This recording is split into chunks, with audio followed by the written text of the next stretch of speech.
அஸ்ஸலாமு அலைக்கும் வீவர்ஸ், எல்லோரும் எப்படி இருக்கீங்க? இந்த பாறை மீன் வறுவலும் இன்றைக்கி குழம்பும் பார்க்க போகிறோம். பாறை மீனை கழுவி மசாலா தடவி மல்லித்தூள், மஞ்சத்தூள், மிளகாய்த்தூள், இஞ்சி பூண்டு பேஸ்ட்டு, கொஞ்சம் லெமனு எல்லாம் சேர்த்து கொஞ்சம் எண்ணெய், உப்பு, எல்லா காரப்பொடி எல்லாமே சேர்த்து நல்லா மிக்ஸ் பண்ணி வச்சுக்கணும்.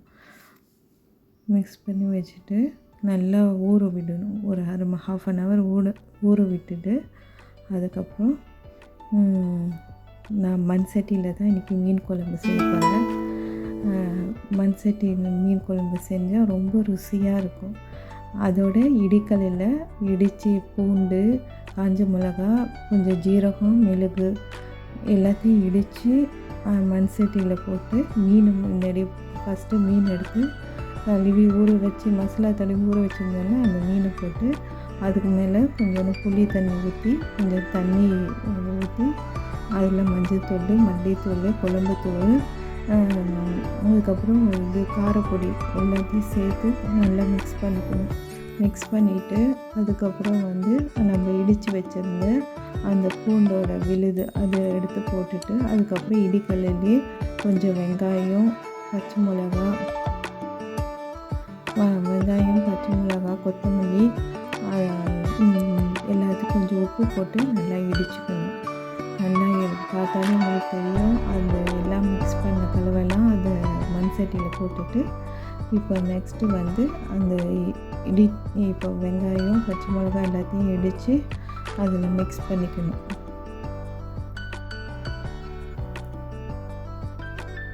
இடித்து நல்லா மிக்ஸ் பண்ணிவிட்டு அதில் அந்த விழுதை எடுத்து அதில் மண் சட்டியில் அந்த நம்ம புளி தண்ணி கரைச்சி வச்சுருக்கோம்ல எல்லாமே அதை மிக்ஸ் பண்ணி வச்சுருக்கோம்ல அந்த தண்ணியில் போட்டு நல்லா மிக்ஸ் பண்ணணும். மிக்ஸ் பண்ணிவிட்டு அதுக்கப்புறம் என்ன பண்ணணும், கொஞ்சோண்டு தக்காளி, ஒரு 2 தக்காளி நல்லா கொஞ்சம் இடித்து அரைங்குறையாக இடித்தாலும் பரவாயில்ல, அது இடித்து அதில் போட்டுடணும். அதில் போட்டோன்னா நல்லா ருசியாக இருக்கும். தக்காளி கொஞ்சம் கூட போட்டால் நல்லா அந்த புளிப்பு தன்மை ருசியாக இருக்கும். அதுக்கப்புறம் கொஞ்சோண்டு தேங்காய் விழுது அரைச்சி நல்லா மெல்லிசாக அரைச்சி தேங்காய் விழுதை அதில் மிக்ஸ் பண்ணிக்கணும். மிக்ஸ் பண்ணிவிட்டு அதுக்கப்புறம் ஸ்டவ் ஆன் பண்ணி இந்த மிக்ஸ் பண்ண எல்லாத்தையும் எடுத்து அடுப்பில் வச்சுக்கணும். இதுக்கு இடையில் என்னென்னா அதில் கொஞ்சோண்டு ஜீரகம், கொஞ்சம் வெந்தயம் போட்டுக்கணும். வெந்தயம் இதில் தாளிப்பே கிடையாது, இப்படியே தான் நம்ம போட்டுட்டு அதுக்கப்புறம் ஸ்ட்ரைட்டாக எடுத்து மிக்ஸ் பண்ண இது எல்லாத்தையும் எடுத்து அடுப்பில் வச்சு நல்லா கொதிக்க விடணும். கொதித்து அதுக்கப்புறம் கொஞ்சம் சுண்டி வர நேரத்தில் அடுப்பு ஆஃப் பண்ணிடணும். அதான் பாறை மீன் குழம்பு ரெடி ஆகிடும். நல்லா ரெடி ஆகிட்ட பிறகு உங்களுக்கு காட்டு பாருங்கள். நல்லா கொஞ்சம் கொதிக்க விடணும். கொதிக்க விடிச்சா தான் அந்த பச்சை வாடெல்லாம் போயிட்டு நல்லா ஒரு திக்கான பதத்துக்கு வரும்.